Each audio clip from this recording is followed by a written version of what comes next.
All right, today we're going to tackle a classic coding problem that's all about perspective. Binary tree vertical order traversal. Now, I know it sounds a little intimidating, but trust me, it's really just about looking at a structure we all know in a completely new and pretty cool way. So, you know how a family tree works, right? It starts at the top and branches down. But what if you were to look at it from the side? All you'd see are vertical columns of people. Well, that's exactly the puzzle we're solving today, but with a binary tree. How do we program a computer to see those vertical columns?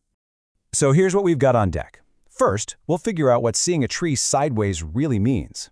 Then we'll go over the rules of the game, because there are always rules. We'll look at two ways to solve it. One we'll call the collector, and another we'll call the organizer.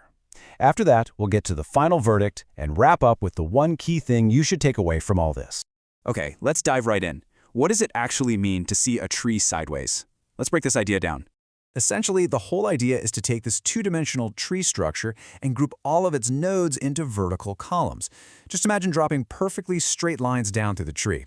Any node that a line hits belongs to that same column. Our job is to figure out what's in each of those columns. But, it's not just about throwing nodes into buckets. That'd be too easy. The order in which we present them is absolutely critical. So let's go over the rules of the game. Okay, so there are three rules we absolutely have to follow. No exceptions. First, the columns themselves have to be ordered from left to right, simple enough. Second, inside any single column, the nodes have to be ordered from top to bottom. And third, this is the tricky one, if two nodes somehow end up in the exact same spot, the one that came from a left child has to come before the one from a right child. Enough theory, let's get our hands dirty with an actual example. We've got a tree with a root of 3. Its left child is 9, and its right child is 20. Then, that 20 has two children of its own, 15 and 7. And this is what we want our code to spit out. Let's see how it follows the rules. See how 9 is all alone? It's in the far left column. Then in the central column, we have 3 and 15. Why is 3 first? Because it's higher up. Rule number 2. Next column over is just 20, and the far right column is just 7. This is the exact structure we need to build. All right, so how do we actually do this? Our first suspect is a very common technique you've probably heard of, depth-first search, or DFS. For today, let's call this approach the collector. The collector's strategy is pretty much brute force. It just dives headfirst into the tree, going as deep as it can down one path.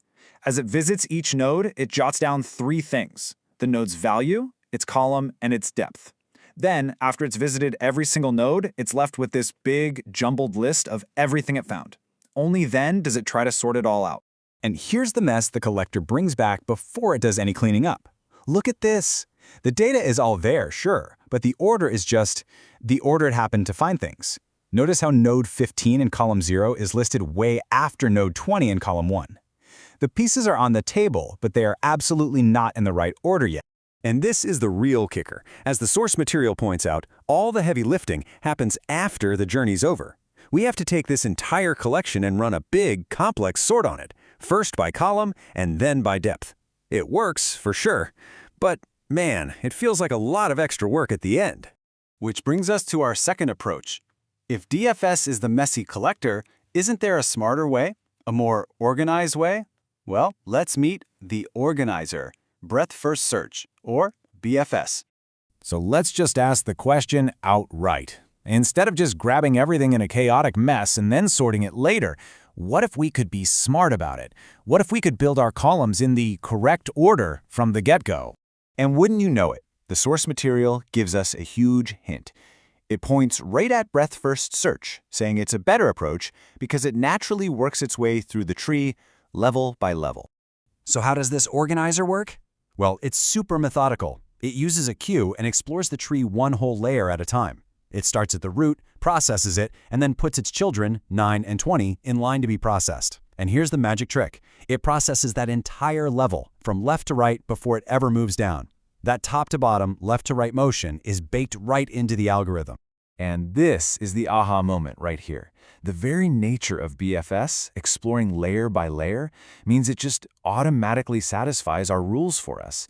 That top to bottom rule, done. The left to right rule within a level, handled. There is no need for a big, complicated sort at the end. The way it travels is the way it organizes. It's so elegant. So we've met our two contenders, the collector, DFS, and the organizer, BFS. It's time for the final verdict. Let's put them head to head. And when you lay it all out like this, the choice is pretty clear, isn't it? DFS gets the job done, but it feels like using a hammer for a screw. It has to record extra data, like the depth, and then do that heavy sorting. BFS, on the other hand, is just a perfect fit. It's intuitive, it's efficient, and it naturally does what the problem asks. It's a beautiful case of picking the right tool for the right job. So after all that, what's the one big idea you should walk away with? Let's boil it all down to the most important part. The main thing to remember is this. For problems that care about levels or horizontal structure, BFS is often your best friend. DFS is great for finding a path, but its nature means you often have to do a lot of cleanup work afterward. The biggest lesson here is to always try to match your algorithm's natural behavior to the rules of the problem you're trying to solve. And that leaves me with one final thought for you. We've seen just how perfectly BFS solves this vertical problem. So what other challenges with trees, maybe finding the shortest path from the root or getting the right side view, do you think might also be best solved by thinking level by level? Something to chew on.